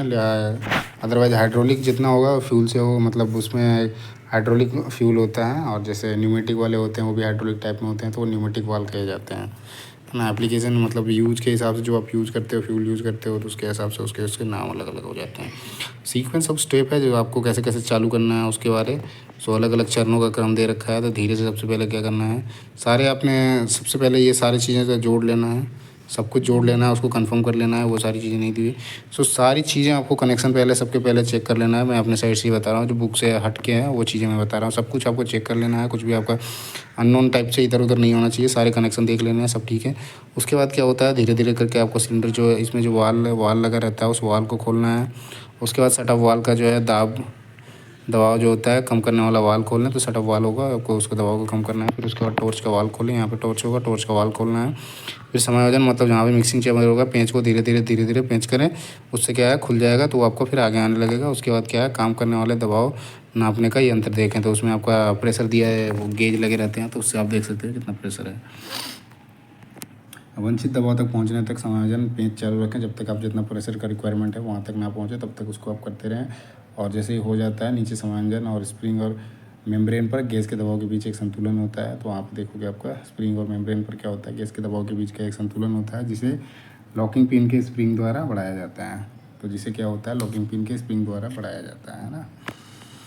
अगला देखते हैं रेगुलेटर की देखभाल का और रखरखाव जो होता है। तो केयर एंड मेंटेनेंस जो होता है रेगुलेटर का, उसको कैसे करना है उसके बारे में देखते हैं। तो रेगुलेटर को ठीक करने से पहले क्या होता है, सिलेंडर के कनेक्शन की जांच करें। मतलब उसको ठीक करने से पहले हमेशा उसके कनेक्शन को चेक करें, वो सही है, ऑपरेटेड है, मतलब क्लोज है नहीं है, या फिर उस पर कुछ है तो नहीं है। कभी भी वो भरे हुए सिलेंडर में हम कुछ भी मेंटेनेंस नहीं कर सकते हैं, इस चीज़ का भी ध्यान रखना है ना। सो कनेक्शन की सबसे पहले जाँच करें, सिलेंडर का क्रैक देखें, किसी प्रकार का कोई क्रैक्स तो नहीं है ना। ये देखो आपका दिखा रहा है suddenly open and close the cylinder वाल फॉर 2-3 सेकंड। सडनली ओपन करना है, क्लोज करना है 2-3 सेकंड के लिए, ये ऑपरेशन जो कर रहा है वो दिखा रहा है। सिलेंडर वाल को क्या है, धीरे धीरे खोलें और गैस रेगुलेटर का जो कंटेंट है गेज तक जाने दें। तो जो भी गैस कंटेंट होता है उस गैस के से जो आपका गेज लगा हुआ है वहाँ तक जाने दें, उससे आपको पता चलेगा क्या है इसमें। प्रेशर है, प्रेशर का पता चल जाएगा। क्रैक्स को देखना है, कहीं क्रैक्स तो नहीं है। फिर इसमें क्या है, प्रेशर स्क्रू को ढीला करें, जो प्रेशर स्क्रू है उसको ढीला करें। तो ये आपको प्रेशर स्क्रू है, उसको ढीला करेंगे। फिर नियमित कनेक्शन से क्या होता है, तेल का, अच्छा इसमें तेल का प्रयोग नहीं करना है, यहाँ जो भी होगा आपका तेल का प्रयोग नहीं होगा। इससे जैसे दिखा रहा है ना ऑयल का यूज़ कर रहा है यहाँ पे, तो ऑयल का यूज़ कभी भी नहीं करना है, क्योंकि वो क्या करता है, स्लिप करने का काम करता है। स्लिप करने से आपको चोट लगने का चांसेस ज़्यादा है। तो ये आपका क्या है, सिलेंडर है, सिलेंडर का ये हो गया। ये आपका जहाँ पे सिलेंडर का मतलब स्क्रू है प्रेशर के लिए, यहाँ से खोलोगे तो आपको यहाँ पे दिखेंगे। सो ये आपका एक गेज हो गया, सिलेंडर का दिखाएगा सिलेंडर का प्रेशर कितना है। और आपका ये आपका मेन जो है रेगुलेटर हो गया, रेगुलेटर वाल हो गया। इससे ऑपरेट करेंगे तो ये आउटपुट प्रेशर इसमें दिखाएगा ना। अगला जो है आपका ऑक्सीजन और रेसिस्टेंस सिलेंडर को एक साथ रेगुलेटर बंद ना करें। तो कभी भी जो होता है ना एक्चुअली एक साथ जो होता है नहीं करना चाहिए, उसमें भी चांसेस ज़्यादा वो होते हैं कि फटने के, वैसे वो चांसेस होते हैं ना। क्योंकि आप प्रेशर एक साइड का ज़्यादा एक साइड का कम है ना, तो उसमें उल्टा जाएगा तो उस चीज़ को इम्पैक्ट डालेगा। इसलिए हमेशा उस चीज़ को ध्यान हमेशा रखना है। तो ऑक्सीजन और रेसिस्टेंस सिलेंडर को कभी भी एक साथ बंद नहीं करना चाहिए, जैसे इसमें दिखा रहा है कि कभी भी एक साथ नहीं करना चाहिए। ये दूसरा में देखोगे,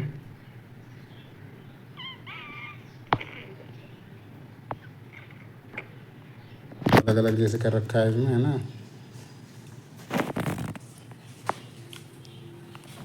अभी इसमें देखते हैं रेगुलेटर प्रणाली को सॉरी रेगुलेटर पर नली को हवा ना दें।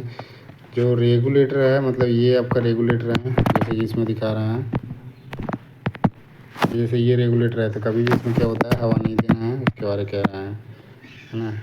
ये हवा का मतलब बाहर तो नहीं, बाहर का ही होगा, ठीक है। आपको इस तरह से रखना है। इसमें देखोगे ना, ये ऊपर ऊपर वॉल को होज पाइप को रख दिया गया, और इसमें जैसे देखोगे इसमें आपका ऑयल का यूज कर रहा था। इसमें है आपका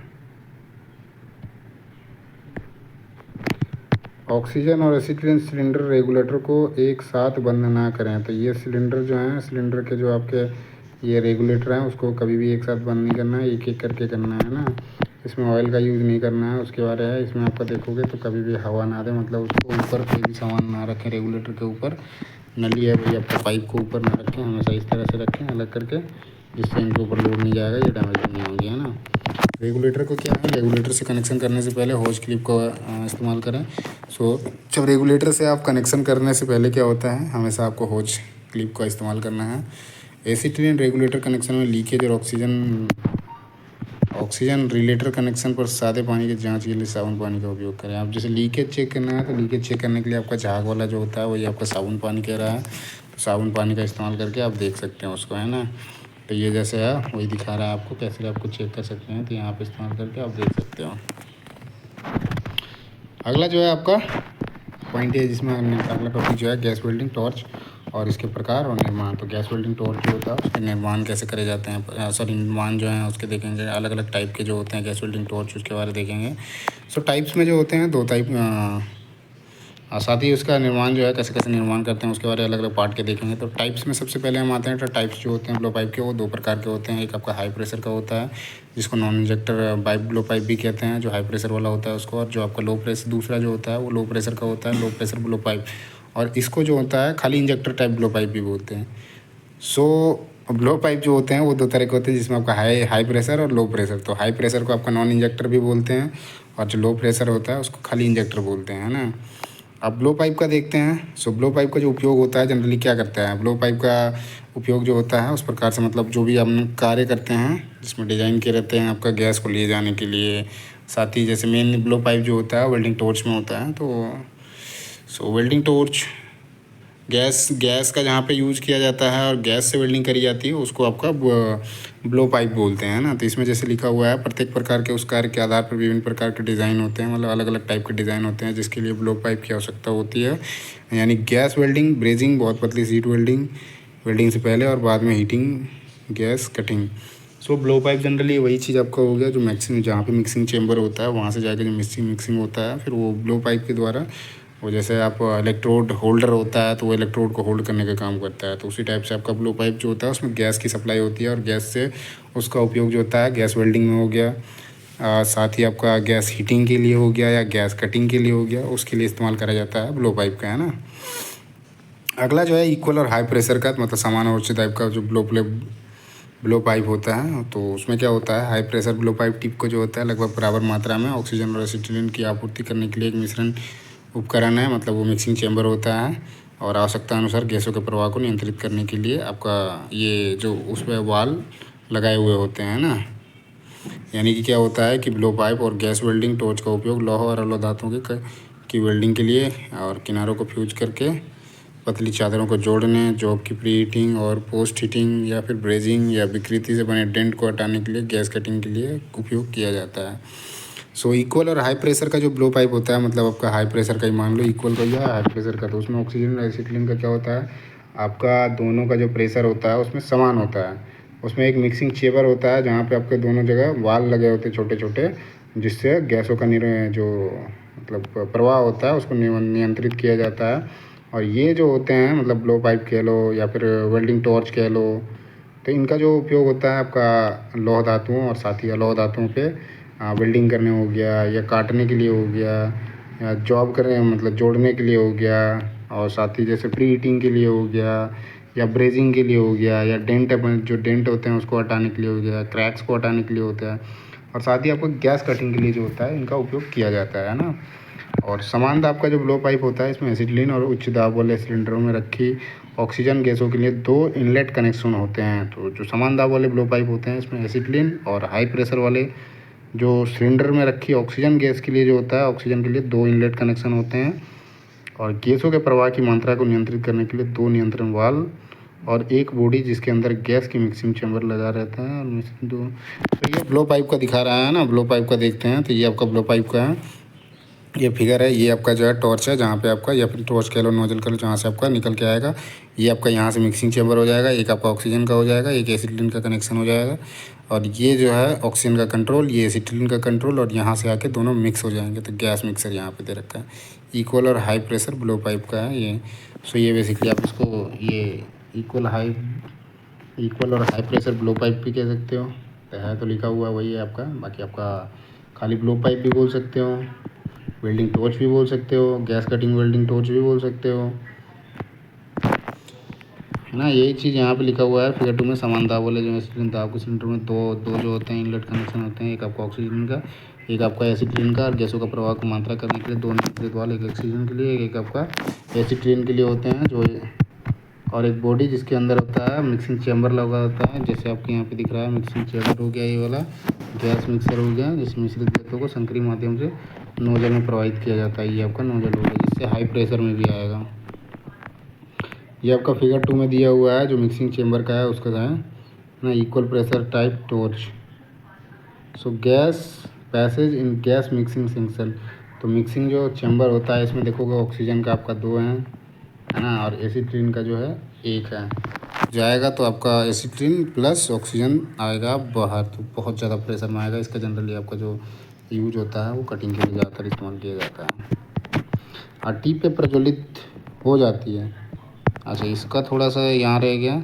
इसमें क्या होता है, दूसरा का जैसे हमने फ़ोटो देख लिया, तो इसमें क्या होता है फिर नोजल की जो होती है टिप पे प्रज्वलित हो जाती है। मतलब ये टिप पे जो होता है, इसका जब निकलेगा ये आपका टिप यहाँ पे प्रज्वलित हो जाता है। चूँकि क्या होता है, ऑक्सीजन और एसिटिलीन सिलेंडर का दबाव जो होता है 0.15 kg/cm के समान दबाव पर सेट किया जाता है। तो उसका जो प्रेशर होता है 0.15 kg/cm उसका प्रेशर सेट किया जाता है। वे मिक्सिंग चैम्बर में एक साथ मिल जाते हैं। जो मिक्सिंग चैम्बर होता है, ये आपका मिक्सिंग चैम्बर हो गया। यहाँ से आपको, यहाँ आपका सारे के सारे एक जगह पे मिल गए हैं। उसके बाद क्या है, और ब्लो पाइपों से अपने आप नोजल टिप तक प्रवाहित होते हैं। तो ब्लो पाइप से आपका नोजल टिप जो है यहाँ तक अपने आप प्रवाहित होगा। और ये जो है बराबर प्रेशर ब्लो पाइप टॉर्च भी है, तो इसको ब्लो पाइप भी बोलते हैं और टॉर्च भी बोलते हैं ना।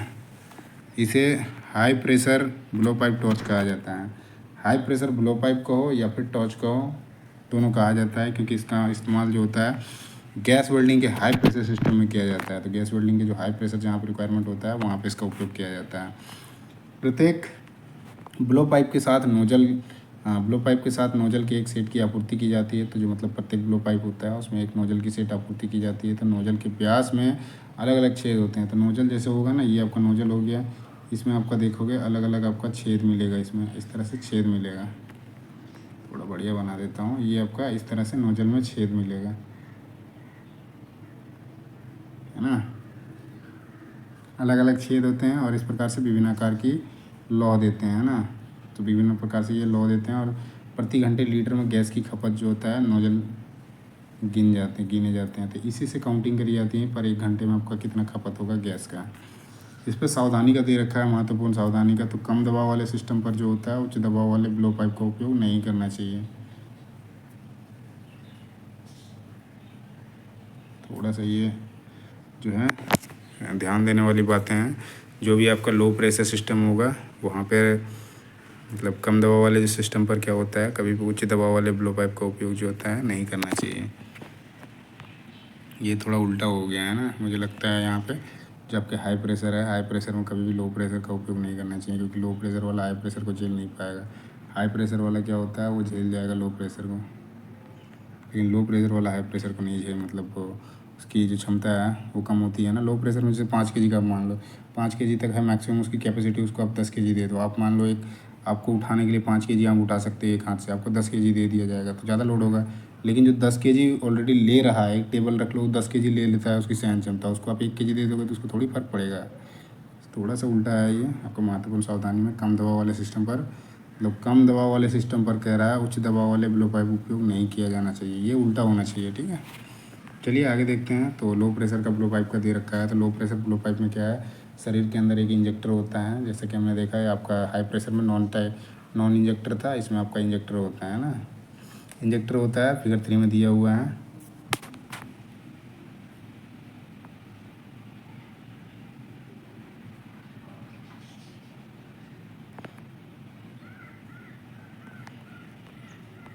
ओह, थोड़ा सा इधर उधर चला गया था, चलिए इस पे लाते हैं वापसी। सो ये आपका फिगर 3 है, तो ये आपका लो प्रेशर वाला है। इसमें आपका इंजेक्टर देखो यहाँ पे है, उसमें नॉन इंजेक्टर था। ये आपका इंटरचेंजेबल हेड होता है, तो आपको इसको चेंज भी कर सकते हैं। बाकी ऑक्सीजन कंट्रोल हो गया, एसिटिलीन कंट्रोल, ऑक्सीजन कनेक्शन हो गया, ये एसिटिलीन कनेक्शन, और ये आपका इंजेक्टर खाली है। तो नीम दवा वाले में क्या होता है, इसमें आपका शरीर के अंदर क्या होता है, बॉडी के अंदर एक आपका इंजेक्टर लगा होता है, और इसी के माध्यम से होता है हाई प्रेशर वाला ऑक्सीजन गुजरती है। तो इसमें आपका हाई प्रेशर मतलब लो प्रेशर में भी आपका हाई प्रेशर। अच्छा,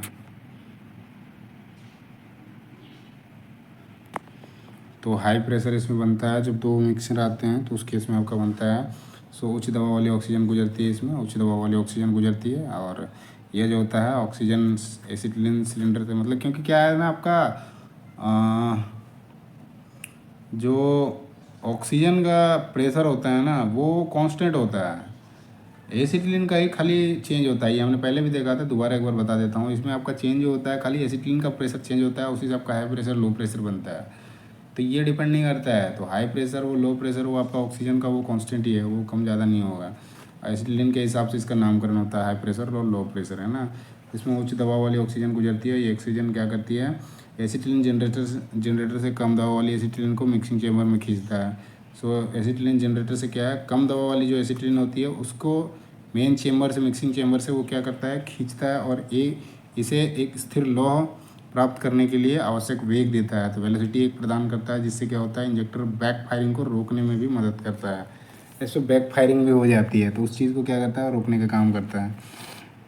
तो बैक फायरिंग इनिशियल मोमेंट में देखा था हमने, वो क्यों होता है, उससे बचने के लिए क्या क्या उपाय करे जाते हैं। आगे जैसे आपका लो प्रेशर ब्लो पाइप जो होता है, समान प्रेशर ब्लो पाइप के समान ही होता है। तो लो प्रेशर का जो ब्लो पाइप होता है वो आपका जो जनरल आपका प्रेशर ब्लो पाइप होता है उसी के जैसा होता है, सिवाय इसके कि इसके शरीर के अंदर क्या होता है, एक इंजेक्टर होता है। इसमें आपका इंजेक्टर होता है, उसमें आपका मिक्सिंग चेम्बर होता है ना, नॉन इंजेक्टर था। सो इसमें इंजेक्टर होता है जिसके केंद्र में एक बहुत छोटा संकीर्ण छेद होता है। इसमें आपका एक स्मॉल छेद होता है, जिसके माध्यम से उच्च दबाव वाली जो ऑक्सीजन को है उस पर पार कराया जाता है, और इंजेक्टर से बाहर आने के लिए उच्च दबाव वाली ऑक्सीजन मिक्सिंग चेम्बर के वैक्यूम बनाता है। तो इसमें क्या होता है, जो उच्च मतलब आपका जो छोटा छेद होता है उसी पे आपका हाई प्रेशर का जो ऑक्सीजन होता है वो आपका मिक्सिंग चेम्बर में जाने के बाद एक वैक्यूम बनाता है, जिससे आपका जो होता है एसिटिलीन जो होता है गैस को वो खींचता है। जो वैक्यूम क्या करता है, अपनी ओर खींचता है, ऑक्सीजन आगे की ओर भेजेगा, जैसे प्रेशर डाल दो तो वैक्यूम आपका अपने ओर खींचता है। अब एक होता है ना, आप जैसे समझो अट्रैक्शन और रिपल्सन, तो वो क्या करता है, अट्रैक्ट करता है, जैसे मैग्नेट खींचता है ना अपने ओर, सेम जैसे करता है वैक्यूम भी, वैक्यूम अपने ओर खींचता है, जैसे मैग्नेट दूसरे मेटल को खींचता है अपने साइड। और गैस जनरेटर में गैस जनरेटर में क्या होता है, कम दबाव वाली एसिटिलीन को सोखता है, और जो गैस जनरेटर होता है ना उसमें जो एसिटिलीन होता है उसको अपने ओर खींचता है, तो एसिटिलीन को सोखता है। इस प्रकार से पूरे हेड का विनिमय जो होता है सामान्य है। हेड में क्या होता है, नोजल इंजेक्टर होते हैं। हेड में जो होते हैं इंजेक्टर, मतलब हेड में जो होता है नोजल और इंजेक्टर जो होता है दोनों होता है। एक आपका नोजल मिलेगा, नोजल जहाँ से निकल के जाता है, और इंजेक्टर जहाँ पे वो मिल रहा है ना। यह आवश्यक है क्योंकि प्रत्येक नोजल के लिए एक समान इंजेक्टर आकार होता है। तो इसमें क्या होता है, नोजल का टाइप हमने स्टार्टिंग में देखा था, जैसे उसमें वेल्डिंग का, गैस वेल्डिंग का जो होता है उसमें अलग अलग टाइप के जो है नोजल का डायमीटर देखा था, क्या रहेगा डायमीटर, उस पर टिप जो है इस्तेमाल करी जाती है। तो पिछले वीडियो में आप देख सकते हो, उस पर दिया हुआ है पूरा व्याख्या सहित। सो क्योंकि क्या होता है, प्रत्येक नोजल के लिए एक समान इंजेक्टर आकार होता है, उसके स्टैंडर्ड साइज होते हैं। तो उसी में आपका देखो ये एसिटिलीन हो गया, ये आपका ऑक्सीजन हो गया। ऑक्सीजन का हाई प्रेशर है, यहाँ पे गया इंजेक्टर में गया, उसके बाद ये क्या वैक्यूम क्रिएट करेगा, तो इस साइड से आपके फिर एसिटिलीन को अपने और खींचेगा। सो वही सूखता है, कह रहा है ना। इसमें इंपॉर्टेंट दे रखा है क्या है कि एलपी जो है, लो प्रेशर ब्लो पाइप जो है एचपी की तुलना में अधिक महंगा होता है। तो लो प्रेशर वाला जो होता है ना ब्लो पाइप, वो एचपी की तुलना में महंगा होता है। और ब्लो पाइप जो होता है, लेकिन यदि आवश्यक हो तो इसका उपयोग जो होता है, मतलब लो प्रेशर वाला जो होता है उसका उपयोग जो होता है हाई प्रेशर पर भी किया जा सकता है। मतलब ये ऊपर जो पॉइंट लिख रखा था इसके हिसाब से वो सही है ना। मैं जैसे कह रहा था कि कम दबाव वाले सिस्टम पर उच्च दबाव ब्लो पाइप का उपयोग नहीं करना चाहिए। सो लो प्रेशर में हाई प्रेशर का नहीं उपयोग करना चाहिए, क्योंकि ये चीज़ें भी महंगी होती, लो प्रेशर वाला जो होता है बहुत महंगा होता है एचपी की तुलना में, और साथ ही इसका जो उपयोग होता है उच्च दबाव प्रणाली पर किया जा सकता है। तो केयर एंड मेंटेनेंस देखते हैं। तो केयर एंड मेंटेनेंस में क्या होता है कि जो आपके तांबे से बनी वेल्डिंग की जो भी सामान होते हैं उसको लापरवाही से संभालने से क्षतिग्रस्त हो सकती है। मतलब आप उसको यदि सही तरीके से हैंडल नहीं करते हो तो वो क्या होता है, डैमेज हो सकता है। सो इसीलिए उन चीज़ों को ध्यान हमेशा रखना है। अगला जो पॉइंट है, इस पर नोजल को कभी भी नहीं गिराना चाहिए और जॉब को हिलाने या पकड़ने के लिए इस्तेमाल नहीं किया जाना चाहिए। तो नोजल जो होता है, नोजल में छोटे छोटे छिद्र होते हैं, तो इसको कभी भी गिराने से क्या होगा, छिद्र आपके बंद हो सकते हैं, तो इसलिए उसको गिराना नहीं चाहिए। और जॉब को कभी भी जॉब को हिलाने या पकड़ने के लिए इस्तेमाल नहीं किया जाना चाहिए। तो नोजल को कभी भी आपका जॉब को पकड़ने या फिर हिलाने के लिए उसका इस्तेमाल कभी नहीं करना चाहिए। अगला जो है नोजल सीट को, तो नोजल सीट और थ्रेड को बाहरी पदार्थ से बिल्कुल मुक्त होना चाहिए। तो नोजल सीट और थ्रेड जो होता है उसको बिल्कुल, मतलब जो बाहरी पदार्थ हैं उससे बिल्कुल हटा के दूर ही रखना है, ताकि क्या होता है, असेंबली करते समय फिटिंग सतह पर किसी भी स्कोरिंग या फिर खरोच मतलब स्क्रैचिंग जो है उसको रोका जा सकता है। मुक्त मतलब उससे दूर ही रखना है ना, जिससे क्या होगा, स्क्रैचिंग से हम उसको बचा सकते हैं, जो नोजल सीट हैं या फिर थ्रेड्स हैं उसको। अगला जो पॉइंट है आपका, नोजल के छिद्र को केवल इस उद्देश्य के लिए विशेष रूप से डिज़ाइन किया गया है कि टिप क्लीनर से साफ़ किया जाना चाहिए। हमने इसका पहला भी देखा था, नोजल का जो है साइज़ देखा था, टिप क्लीनर का देखा था, जब हमने गैस वेल्डिंग का पढ़ रखा था। आप ये प्लेलिस्ट बना हुआ है तो प्लेलिस्ट में आप दे सकते हो उसमें। सो गैस वेल्डिंग का है, वेल्डिंग का ही जो है उसमें आपका मिल जाएगा, जिसमें आपका टिप के अलग अलग साइज़ रखेंगे। सो आपको बस इतना ही समझना है, इसमें टिप का साइज़ नहीं पूछा जाता है। जहाँ कहीं भी आप पेपर देते हो तो पेपर में ये सवाल साइज़ का नहीं पूछा जाता है, वो फ़ोटो दिया रहता है टिप क्लीनर का, और टिप क्लीनर में उसमें पूछ देता है ये क्या है। अदरवाइज आपका नोजल का दिया रहेगा तो नोजल का पूछ देगा। सो ये आपका टिप क्लीनर है और ये आपका नोजल का दिखा रहा है, तो इस तरह का होगा। सो यहाँ पे घुसा के आपको साफ़ करना है। सो ये आपका जैसे लूप दिखा रहा है, तो ये जो ऐसे बनते हैं ना, ये आपके लूप होते हैं। लूप और होल्डिंग टिप, लूप कह लो या होल्डिंग टिप कह लो, क्लीनिंग एंड होल्डर। और ये जैसे दिखा रहा है, the tip cleaner ribs are smooth and rounded. तो इसमें देखो इस तरह का होता है, इसमें जो भी कुछ फंसा हुआ रहेगा तो उसको निकाल देगा। ये आपका टिप क्लीनर हो गया। आगे ये अंदर जाएगा, फिर ये घूमेगा और फिर निकाल देगा क्लियर कर। ये देखो इसमें भी दिखा रखा है, ये आपका टिप क्लीनर है ना। ये आपका सारा टिप क्लीनर है। इसके साइज़ अलग अलग आते हैं, नंबर के हिसाब से साइज़ होते हैं, सॉरी साइज़ के हिसाब से उसके नंबर होते हैं। तो ये सारी चीज़ें, बाकी ये आपका देखोगे, ये आपका अंदर डाल के सफाई किया जा रहा है। मेथड ऑफ टिप क्लीनिंग का दिखा रहा है इसमें कैसे कर रहा है। तो इसमें बंद करो, जो आपका साइज़ है उसको निकालो, डालो, इधर से पकड़ो, इसको देखो अभी क्लोज कंडीशन में, ये आपका ओपन कंडीशन में है। जो ज़रूरत है उसको बाहर निकालो, बाकी क्लोज कर दो है। इसमें दिखा रखा है जो अलग अलग टाइप के आपके साइज़ होते हैं, जो टिप क्लीनर हो गए हैं उसके अलग अलग, और इसके आपका क्लीनिंग मेथड दिखा रहा है। सो लौ और पिघलती हुई धातु को अत्यधिक गर्मी के कारण टिप को किसी भी, मतलब टिप को हुए किसी भी नुकसान को दूर करने के लिए लगातार अंतराल पर नोजल टिप दर्ज की जानी चाहिए। तो मतलब जो भी आप वेल्डिंग करते हो उसके बाद क्या होता है, मतलब ज़्यादातर गर्मी हो जाने के बाद क्या होता है, टिप में किसी भी प्रकार के उसमें दोष उत्पन्न हो सकते हैं। उस दोष को हमेशा ठीक करने के लिए टिप क्लीनर का इस्तेमाल किया जाता है। दोष मतलब आपका डिफेक्ट भी हो सकता है, उसके अंदर आपके गंदगी भी फंस सकती है, किसी भी प्रकार का उसमें दिक्कत आ सकता है ना। तो एसीटिलीन के लिए इनलेट में बाएं हाथ का धागा मतलब थ्रेड होता है ना। एसीटिलीन के लिए होता है इनलेट में बाएं हाथ का धागा होता है, इसमें बाएं हाथ का जो होता है थ्रेड होता है, लेफ्ट हैंड थ्रेड होता है, और ऑक्सीजन में राइट हैंड का थ्रेड होता है ना। सो ये जो सिलेंडर होते हैं उसके बारे में बात कर रहा है। सिलेंडर में आपका जो होता है लेफ्ट हैंड थ्रेड होता है एसिलिन में, ऑक्सीजन का राइट हैंड थ्रेड होता है।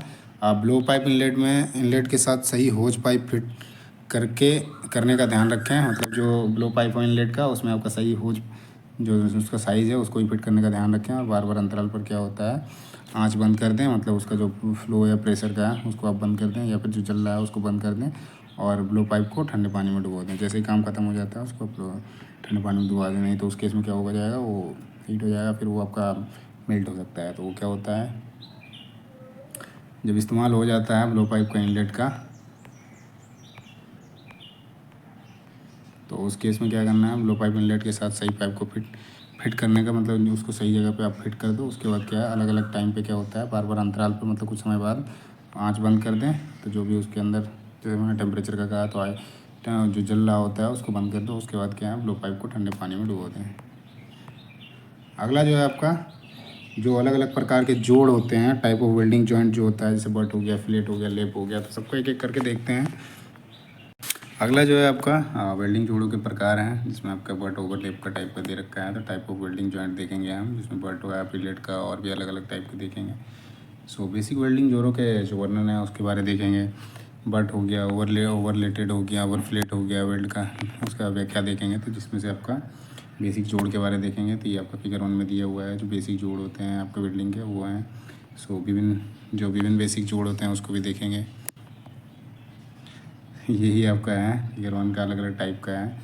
सो इसमें देखोगे अलग अलग टाइप का है, जिसमें आपका ये बट जॉइंट है। बट जॉइंट में ये आपका जोड़ रखा है सामने टू सामने, ये जैसे दिखा रहा है, ये आपका रूट लैब का जैसे है। तो सीधा आप ये जोड़ रहे हो, अब यहाँ से एक पीस को दूसरा पीस यहाँ से जोड़ रहे हो, ये आपका सीधा बट हो जाता है, चट रह जाएगा। ये आपका कॉर्नर हो गया, कॉर्नर में इस तरह का बनेगा। इसमें आपका यहाँ का जो बन रहा है, इसको आपका करने के लिए ये कॉर्नर जॉइंट हो गया, ये एज जॉइंट हो गया, ये आपका लेफ्ट जॉइंट हो गया, ये आपका टी शेप में बन रहा है, इसलिए टी शेप हो गया, तो टी जॉइंट हो गया। इनसे सवाल सीधे पूछ लिए जाते हैं। ये जॉइंट दिखा गया, ये किस टाइप का जॉइंट है, तो ये आपका बट जॉइंट हो जाएगा। इसका दिखा गया ये कॉर्नर, ये आपका एज जॉइंट हो जाएगा, ये लेफ्ट जॉइंट, और ये आपका टी जॉइंट। सो ये फंडामेंटल टाइप ऑफ जॉइंट हो गए हैं। इसमें देखेंगे आपके टाइप ऑफ वेल्ड में। तो टाइप ऑफ वेल्ड जो होते हैं 2 टाइप के होते हैं, जिसमें आपका ग्रूव वेल्ड का हो गया, जो बट वेल्ड कहते हैं उसको। ग्रूव वेल्ड जो होता है उसको बट वेल्ड भी कहते हैं। दूसरा एक आपका फिलेट जो होता है, वो 2 तरह के होते हैं, जिसमें से जो टाइप ऑफ वेल्ड में 2 तरह के हैं। ग्रूव वेल्ड का हो गया, ये आपका ग्रूव वेल्ड हो गया, और ये आपका फिलेट का जनरली क्या होता है, ये इस शेप में बनता है। जहाँ पे भी आपका जॉइंट होगा ये आपका इस शेप में, या इधर से, या मतलब कहीं भी आएगा वो कोने में ही लगेगा, इस यहाँ पे ट्रायंगुलर रूप में दिखेगा वो। ये जैसे आपका फिलेट का है, तो ये आपका टी बन गया, लेकिन ये जो जोड़ रहा है एक कोने को दूसरे कोने से, यहाँ पे जो बन रहा है ये आपका फिलेट हो जाएगा। तो इसमें देखते हैं बट और फिलेट का जो नामकरण है, ऐसा नामकरण क्यों है उसके बारे में, nomenclature and but and fillet. तो बट और देखते हैं हम आपका बट और फिलेट वेल्ड का जो नामकरण है उसको। तो इसमें जैसे देखेंगे ये आपका रूट गैप का सबसे पहले देखेंगे। तो ये जुड़ने वाले भावों के बीच की जो दूरी है वो रूट गैप होता है। इसमें देखो ये एक पार्ट हो गया, ये दूसरा आपका रेनफोर्समेंट जैसे हो गया, जो गैप रह जाता है ना, एक्स्ट्रा उठ जाता है, और उसके बीच में मेटल का सरफेस का। तो ये पहले आप देख लो रूट गैप जो है।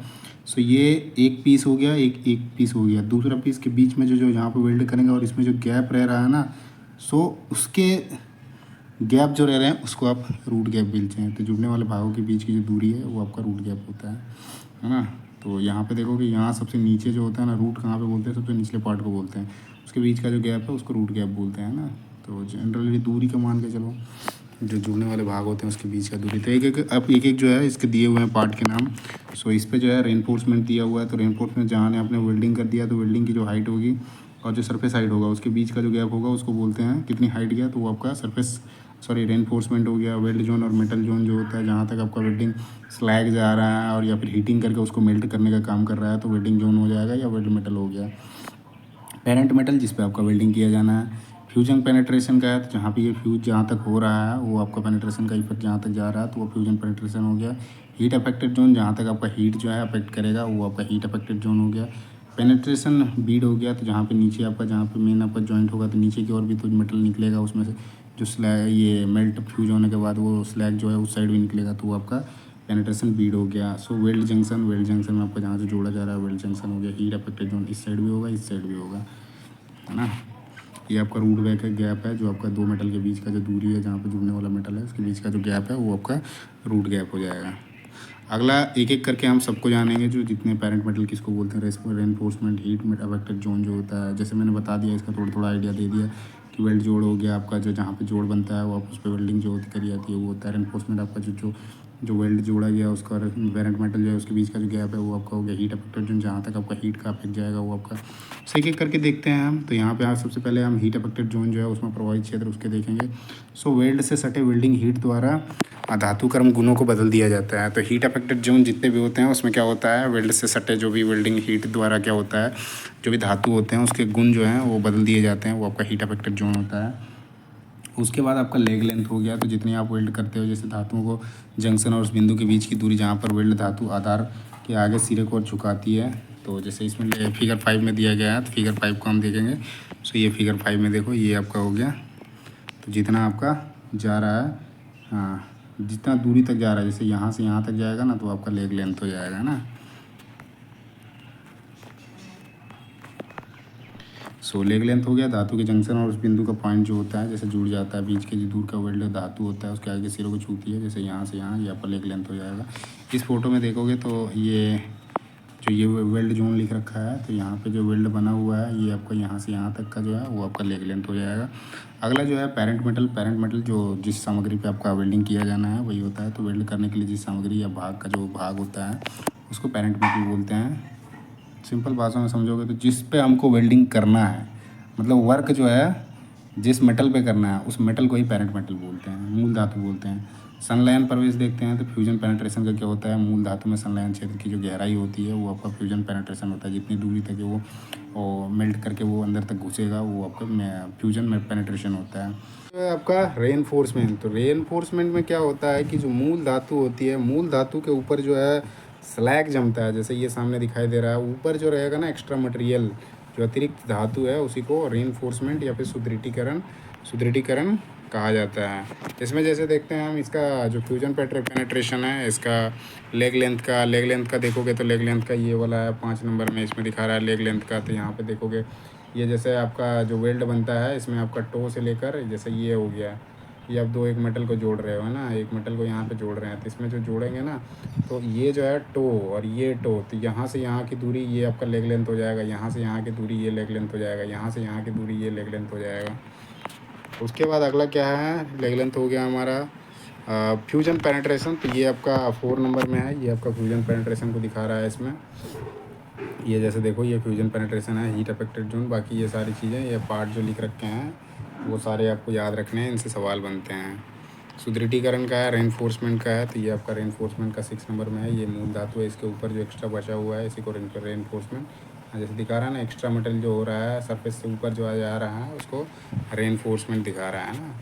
रूट है अगला, रूट जो होता है जो निचला एक मतलब ये जुड़ने वाला भाग जो होता है सबसे एक साथ जो निकटतम होता है, तो जो मेटल को हम जोड़ेंगे उस पर जो करीबी होगा, जैसे इसमें देखोगे ये नीचे वाला पार्ट है तो ये आपका रूट हो जाएगा। तो जुड़ने वाले भाग जो एक साथ पास में है, निकटतम है, उसको रूट बोलते हैं। तो ये आपका रूट का दे रखा है फिगर, तो ये आपका रूट हो जाएगा। जैसे थ्रेड में जाते हैं ना तो थ्रेड में ऐसे बनता है ना, तो उसमें भी नीचे वाला जो हिस्सा होता है वो आपका रूट होता है। उसके बाद है रूट फेस, तो उसी पे जो फेस आ रहा है वो आपका रूट फेस हो जाएगा। जैसे यहाँ पे ऐसे जोड़ रहे हो है ना, ऐसे जोड़ रहे हो, सो ये तो पहले ये आपका रूट हो गया। इस पे जो ये बन रहा है ना ये वाला यहाँ से यहाँ तक, ये आपका रूट फेस हो जाएगा। यही चीज़ आपका यहाँ पे इसमें दिखा रखा है रूट फेस का।